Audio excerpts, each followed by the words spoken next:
Halo, selamat datang Sobat Unila. Di podcast kita hari ini akan membahas seputar kupas tuntas program studi yang ada di Universitas Lampung nih.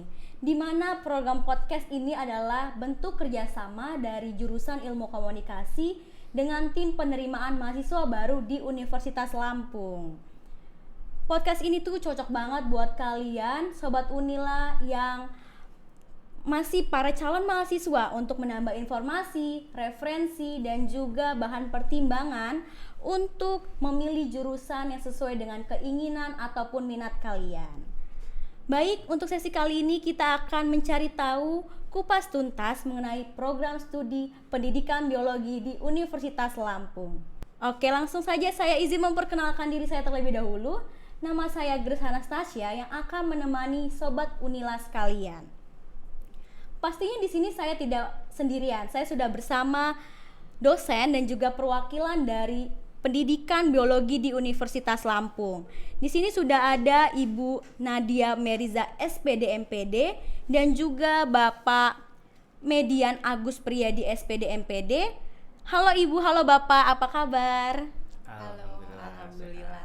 Alhamdulillah sehat ya Pak, sehat ya Bu. Oke, untuk mengawali podcast kita pada hari ini mungkin pertanyaan awalnya bagaimana sih Bu sekilas tentang prodi jurusan yang ada di pendidikan biologi ini Bu? Mungkin dari sejarahnya atau tahun berdirinya bagaimana ya Bapak Ibu? Mungkin dari Ibu Nadiana dulu. Oke, terima kasih atas pertanyaannya. Sebenarnya program studi pendidikan biologi ini sudah cukup tua ya. Mungkin dari tahun 85 sudah ada. Jadi namun ternyata SK pendiriannya itu yang di awal tidak ditemukan. Jadi ada SK pendirian bersama di tahun 96 gitu. Jadi program studi pendidikan biologi ini termasuk di jurusan pendidikan MIPA FKIP Unila. Jadi di MIPA itu ada 5 ya sekarang 5 program studi. Yang pertama itu ada pendidikan biologi, pendidikan matematika, pendidikan fisika, pendidikan kimia, dan yang terbaru ada pendidikan teknologi informasi. Mungkin tadi kan Ibu bahas itu di FMIPA Ibu ya. Mungkin perbedaan sih Bu dari program studi pendidikan biologi di FKIP dan juga program studi di pendidikan matematika dan IPA Bu di FMIPA. Itu bagaimana ya Bu? Oke, mungkin kalau secara keilmuan di pendidikan biologi dia mempelajari ada sainsnya seperti di pendidikan MIPA dan juga keilmuan di bidang pendidikan, misalnya bagaimana cara membuat soal, kemudian belajar mengenai kurikulum yang ada di sekolah, kemudian bagaimana pendekatan ke anak secara psikologi seperti itu. Jadi nanti tidak hanya punya pengetahuan murni eksaknya di bidang sains, tapi juga ada pengetahuan keilmuan di bidang sekolah seperti itu. Selanjutnya mungkin dari pandangan Bapak ya Pak ya. Bagaimana perkembangan prodi pendidikan biologi di Universitas Lampung ini Pak selama 5 tahun belakangan ini? Mungkin tadi kan sudah dijelaskan oleh Ibu Nadia tahun berdirinya. Mungkin dari Bapak terkait akreditasi dan kurikulum Pak yang ada di prodi pendidikan biologi. Jadi kalau kan ada pendidikan MIPA itu untuk di Fakultas Keguruan, biologi MIPA itu di Fakultas MIPA gitu. Nah kalau di pendidikan biologi FKIP itu menyiapkan mahasiswa calon guru begitu. Tadi udah disinggung nih, selain mempelajari konten, dia ada tambahan namanya pedagogik. Nah, pedagogik itu bagaimana dia merencanakan pembelajaran, kemudian melaksanakan pembelajaran dan melakukan evaluasi seperti itu. Itu mungkin jadi perbedaannya Pak ya, mata kuliah di situ. Oh betul. iya. Kalau di murni itu lebih kepada substansinya gitu. Lebih dalam lagi tentang ilmu biologinya itu. Oke Pak. Nah terkait kemajuan pendidikan biologi ya begitu. Kalau ditinjau dari akreditasi begitu, di akreditasinya masih ya selama 10 tahun terakhir itu masih B kita gitu, masih tertahan di B. Mudah-mudahan ke depan ini diupayakan benar gitu ya, pendampingan kemudian agar bisa dapat akreditasi A begitu. Nah, untuk jumlah mahasiswa ini kita di pendidikan biologi ini menarik ini, trennya ini cenderung menurun nih kalau dilihat dari jumlah ya gitu, mahasiswa aktifnya begitu. Nah kemudian kalau lihat begitu di awal itu sama jumlahnya karena kita kan ada kuota ya gitu, kuotanya. Namun banyak yang mundur gitu ya, ada yang mundur begitu karena diterima di kedinasan, sekolah kedinasan begitu. Ada juga yang memang diterima di kampus lain seperti itu, sehingga jumlahnya yang biasanya 80 biasanya berkurang menjadi 60 gitu ya, bahkan sampai 50 sekian begitu. Ini tantangannya juga seperti itu. Nah, dari segi sarpras, sarana prasarana begitu, alhamdulillah kita terus menambah ya sarana prasarana khususnya di laboratorium begitu. Itu penambahan mikroskop, kemudian alat-alat praktikum yang lain gitu, itu terus diupayakan begitu. Dengan melibatkan tidak hanya kita mengajukan ke kampus, juga melibatkan para alumni begitu untuk berkontribusi meningkatkan sarana dan prasarana. Kurang lebih seperti itu. Untuk jumlah tenaga pengajar Pak yang ada di prodi pendidikan biologi itu bagaimana sih Pak? Misalnya dosen yang bergelar di magister, dokter atau profesor juga bisa dijelaskan. Dari Ibu Nadia atau Bapak? Boleh. Bisa dari nanti Ibu Nadia. Nanti Ibu Nadia melengkapi ya. Jadi kita ada 13 dosen aktif begitu ya, 13 dosen di home base pendidikan biologi ya begitu. Kemudian belum ada yang profesor gitu ya. Itu sekitar 40% tuh udah doktor begitu, sisanya masih magister begitu. Nah, kemudian semua udah selesai S3 ya gitu. Kemudian ini rencananya dua dosen sedang proses untuk melanjutkan S3 gitu. Nah, dari 13 dosen itu ada 2 dosen berstatus dosen tetap non ASN begitu, kemudian dan 11-nya adalah dosen ASN gitu, dosen PNS seperti itu. Ya, mungkin Bu Nadia bisa menambahkan. Saya rasa cukup ya. Cukup. Untuk menjenjang dosen memang sekarang kan harus S3, harus menempuh S3. Jadi mungkin nanti secara bertahap ya, tahun ini berangkat 2 dulu, kemudian tahun depan mungkin ada lagi yang menyusul. Karena kalau misalnya berangkat bersama-sama tentu program studi akan kewalahan kekurangan dosen. Selanjutnya ya Bu ya, untuk tadi kan Bapak sudah menjelaskan fasilitas atau sarana dan prasarana yang dimiliki prodi pendidikan biologi Bu. Untuk dari Ibu Nadia sendiri di pendidikan biologi ini ada nggak sih Bu program-program untuk mahasiswa Bu? Misalnya seperti beasiswa ataupun program kampus merdeka.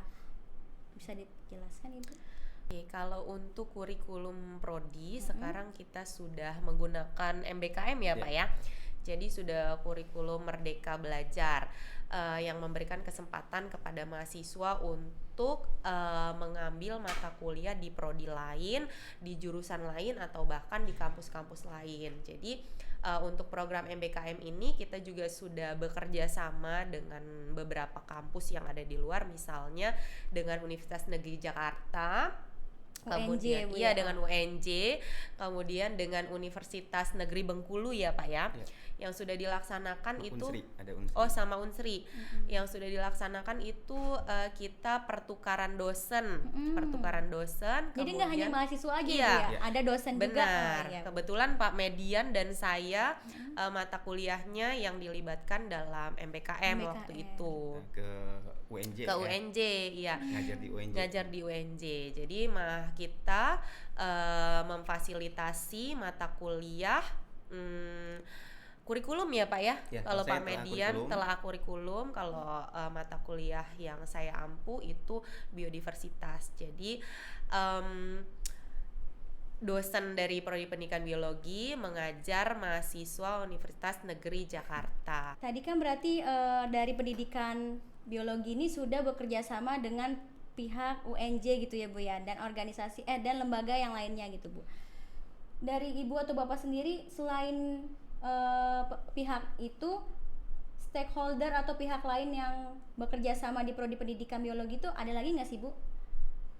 Baik, Misalnya pernah bekerja sama dengan lembaga ini ataupun organisasi ini gitu. oh iya. Saya dulu mungkin ya. Boleh, Nah, Ya, silakan. kalau tadi spesifik membahas kerjasama antar apa namanya PTK ya gitu dalam skop MBKM. Nah, kalau dalam konteks yang lain itu banyak kerjasama kita gitu ya,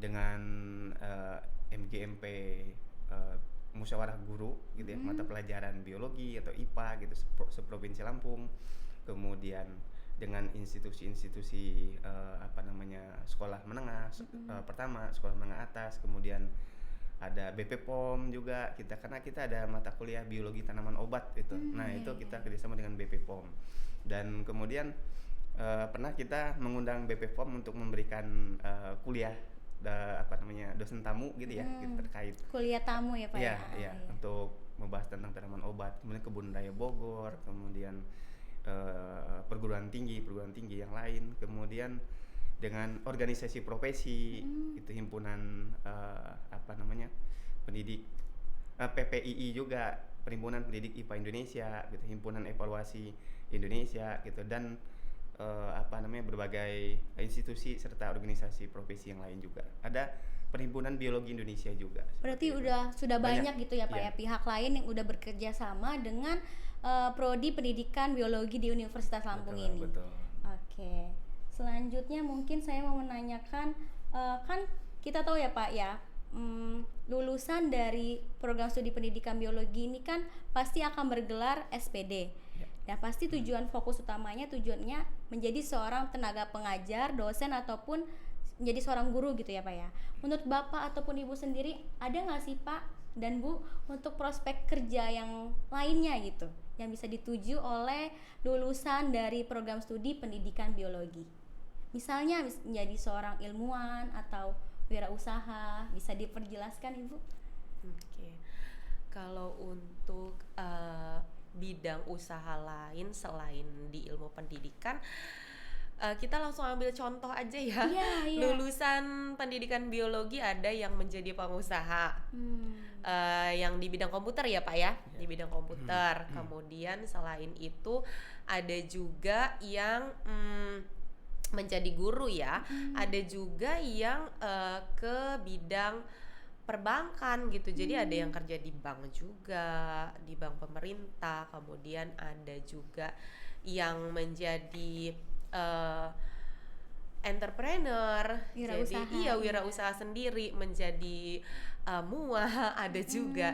Justru malah mereka basic pendidikan yang mereka dapat itu mungkin bisa dipraktekkan di anak mungkin ya, tapi passion mereka yang lain juga bisa tetap tersalurkan, misalnya dengan jadi pengusaha atau dengan makeup artist yang seperti itu. Banyak Kalau juga. dari Pak Pedian gimana? Ya, Bapak? nah bahkan juga gitu ya. Sudah banyak juga gitu yang itu jadi dosen ya begitu. Oh iya. Baik di Universitas Lampung, kemudian ada yang di UPI juga Iya. gitu ya. Di PTN lah seperti itu. Baik PTN ataupun PTS sudah banyak yang jadi dosen. Nah, ada yang juga apa namanya di bank ya, bekerja di bank gitu, nggak sedikit juga gitu. Ada yang di Pemda gitu. Nah, ada yang juga pengusaha. Nah, di kurikulum pendidikan biologi sendiri begitu ya, selain fokus kita menyiapkan mahasiswa calon pendidik gitu yang notabene ranah kerjanya itu di institusi pendidikan begitu, dan memang mayoritas bekerja sebagai pengajar ya, tenaga pengajar ya. gitu. Namun di kurikulum kita juga itu kita postur kurikulum kita beri ruang juga untuk mengembangkan biopreneur ya kalau gitu ya, kewirausahaan khususnya di bidang biologi juga begitu. Jadi memang karena tantangan ke depan gitu ya, kita tahu bahwa rasio antara jumlah lulusan sarjana gitu dengan daya tampung daya serap dunia kerja itu kan nggak sebanding tuh, jauh banget gitu. Maka alternatif yang perlu kita siapkan adalah kita bekalkan kepada mahasiswa adalah tentang kewirausahaan begitu, sehingga tidak tergantung kepada Gelarnya saja SPD. kemudian ke kantor begitu ya, tapi juga berwirausaha. Bahkan ada mahasiswa kita juga yang masih aktif semester akhir sudah Mulai mencoba ya Pak? Sudah wirausaha begitu, tapi di bidang kuliner, ada yang di bidang kuliner seperti itu. Ya kurang lebih seperti itu. Iya. Oke. Aku mau tahu nih Pak atau Ibu, Ya. cerita success story, cerita sukses yang Bapak atau Ibu pernah dengar tentang alumni dari program studi pendidikan biologi ini, agar sobat Unila yang dimanapun mereka berada bisa mendengar ternyata ada loh alumni dari program studi pendidikan biologi yang sukses dalam bidangnya gitu. Bisa diceritakan dari Bapak atau Ibu atau mendengar dari teman? Bu Nadia cerita. Satu aja nggak apa-apa. Satu ya. Iya. Sebenarnya ada banyak nih, Oh, ada sombong. Salah satunya itu AV ya Pak ya, kalau Ya, nggak salah. AV. Jadi salah satu lulusan kita itu AVS Fauzar kalau nggak salah. Angkatan namanya. berapa Bu? Angkatan 2011. 2011. 2011. Ada 2000. Ya nanti ada yang lain juga. Jadi pada saat masih menjadi mahasiswa, beliau mendapat beasiswa pertukaran pelajar International Youth Exchange ya ke Korea. Kemudian setelah lulus mendapatkan beasiswa lagi, beasiswa LPDP kalau nggak salah ya, ke Australia. Jadi S2 ke Australia, kemudian sempat ketemu juga. Jadi kalau kebetulan lagi ada di Bandar Lampung, itu memberikan motivasi ke adik-adik tingkatnya. Iya, gimana sih kiat-kiat memperoleh beasiswa, kiat-kiat pertukaran pelajar. Kemudian ada satu orang lagi ya Pak ya, Dwi Wahyudi yang baru menyelesaikan S2 juga di Monash University. Australia. Monash University di Australia dengan beasiswa LPDP. Oke. Dari Bapak sendiri Ya. ada yang pernah Bapak dengar? Ya ada. Selain lokal, nasional, internasional gitu ya, seperti itu. Ada menambahkan itu ada mahasiswa kita juga yang lolos seleksi sea teacher. Jadi pertukaran justru mahasiswa itu mengajar gitu. Itu Langsung dapatnya mengajar ya Pak? di Thailand. Oh, Ya, iya. dapatnya di Thailand begitu. Berarti dia langsung turun lapangan gak hanya di Indonesia saja, tapi langsung ke luar negeri Iya, gitu luar ya negeri, Pak? Oh, iya. ngajar. Ada satu gitu ya. Diahworo kalau nggak Diahworo salah. juga ada dua gitu ya. Itu kalau Dani Jayaputra Dani. itu di Thailand, dia praktek mengajar di sekolah di Thailand begitu. Kemudian event-event nasional juga kita OSN kita juga lolos tingkat nasional gitu ya, seperti itu pernah juga. Kemudian bahkan ada juga yang itu di bidang olahraga gitu, pencaksilat. Ada Akademik ya Pak ya? akademik juga. Iya. Akademik. Kita ada Novita, itu dia justru malah juara nasionalnya pencaksilat. Pencaksilat, gitu. iya. Begitu. Perempuan ya Pak? Perempuan. Oh mantap. Udah baru. Baru-baru ini Pak? Iya baru-baru Oh, ini. Baru lulus juga. Baru lulus. Iya. Berarti banyak ya Pak ya cerita Lumayan. sukses dari mahasiswa maupun alumni dari program studi pendidikan biologi di Universitas Lampung. Selanjutnya tadi kan kita sudah bahas tentang prestasi-prestasi Pak atau Ibu mengenai seminar nih Pak, di program studi pendidikan biologi pernah mengadakan seminar nasional di tingkat nasional atau regional atau sampai internasional nggak sih Pak yang membahas tentang seputar biologi gitu? Oke. Ibu Nadia. Pernah ya. Seminar, webinar ya kalau Webinar, sekarang ya kan, iya. webinar Nasional. iya tingkat nasional. Jadi waktu itu mengenai asesmen. Jadi AKM ya Pak ya. Ya. Asesmen kompetensi minimum itu yang baru-baru ini kita bekerja sama dengan Universitas Pendidikan Indonesia. Kita menghadirkan Ibu Dr. Anna Ratnawulan waktu itu Menjadi memberikan- pematerinya. Iya, menjadi Oh, iya. pematerinya seperti itu. Oke. Ada- Jadi banyak ya Bu ya dari Bapak sendiri satu ada lagi? ada beberapa ya seminar. Yang terbaru itu asesmen gitu ya. Asesmen dalam pembelajaran daring di era COVID ya, Di era seperti itu. COVID, iya. Nah itu fokusnya yang kemarin itu. Kemudian selain itu juga ada seminar juga tentang seminar nasional atau webinar nasional itu implementasi apa namanya pembelajaran IPA itu berbasis kearifan lokal. Ih, menarik sekali ya Pak ya berbasis kearifan temanya. lokal. Iya. Kita kerjasama dengan Universitas 11 Maret 11 ya begitu. Maret. Heeh. Jadi kan banyak kearifan lokal yang ada di provinsi Lampung gitu ya.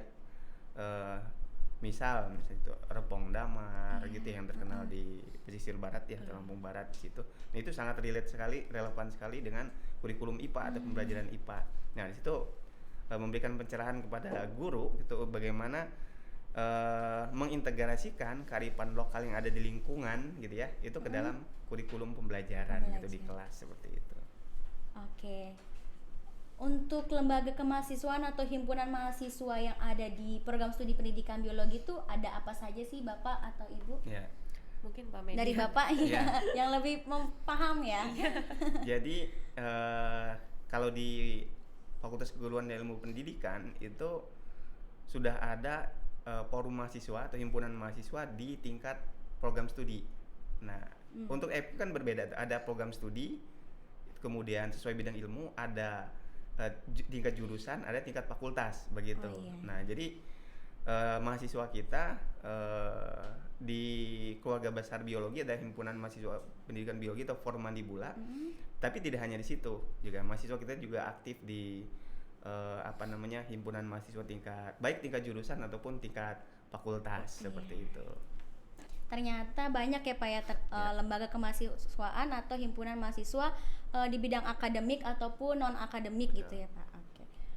Mungkin pertanyaan terakhir nih Bapak ataupun Ibu, dari Bapak sendiri ataupun Ibu sendiri, bagaimana sih Pak harapan atau pesan kepada para lulusan ataupun kepada para calon mahasiswa? Mungkin Dari Bapak saya dulu? lulusan Bapak kali dulu. ya. Oh, Saya lulusan.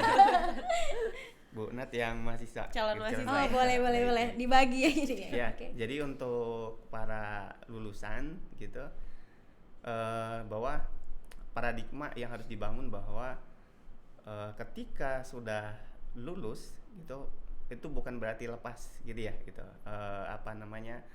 hubungannya gitu koneksinya dengan kampus khususnya program studi gitu karena ketika akreditasi gitu bagaimana baik atau tidaknya akreditasi itu sangat bergantung juga bagaimana kontribusi para alumni itu bekerja di tempat bekerjanya masing-masing begitu. Nah, salah satu hal penting harus terus dikembangkan oleh para alumni gitu ya di tempat kerja masing-masing adalah bagaimana terus mengupgrade skill atau literasi digital, pemahaman tentang teknologi begitu. Kemudian bagaimana kemampuan komunikasi, khususnya komunikasi bahasa asing ya, bahasa Inggris begitu. Kemudian bagaimana berkolaborasi gitu, bagaimana kerja dalam tim gitu. Karena itu kita ada asesmen, ada evaluasi gitu ya dengan mengirimkan angket kuesioner ke pimpinan tempat para alumni bekerja begitu. Nah, jadi walaupun sudah lulus maka penguasaan teknologi, profesionalnya, kemudian bahasa, komunikasi, kolaborasi begitu itu tetap harus terus dikembangkan sehingga dengan baiknya komponen-komponen tadi maka secara tidak langsung baik secara langsung atau tidak langsung itu berkontribusi positif gitu terhadap kualitas program studi pendidikan biologi begitu.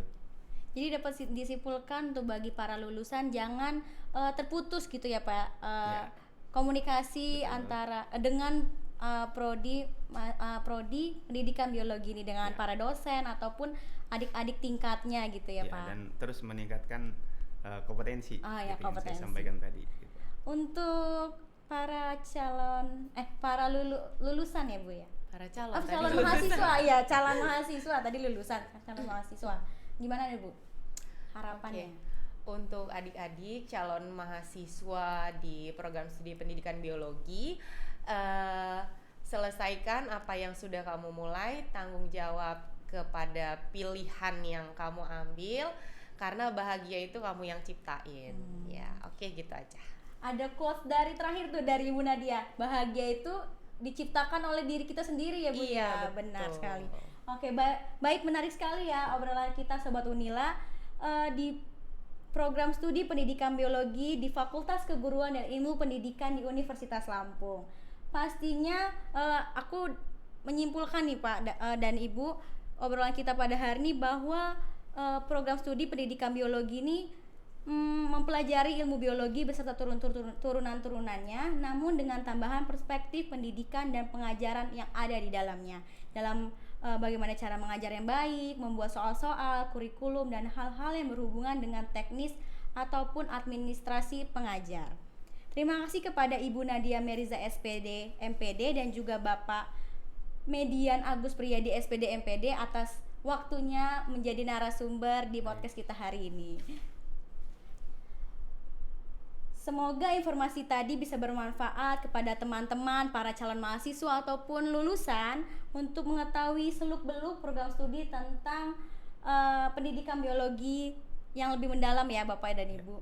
Mungkin untuk informasi selengkapnya mengenai program studi pendidikan biologi di Universitas Lampung, para Sobat Unila bisa langsung cek websitenya dalam http://biologi-fkip.unila.ac.id.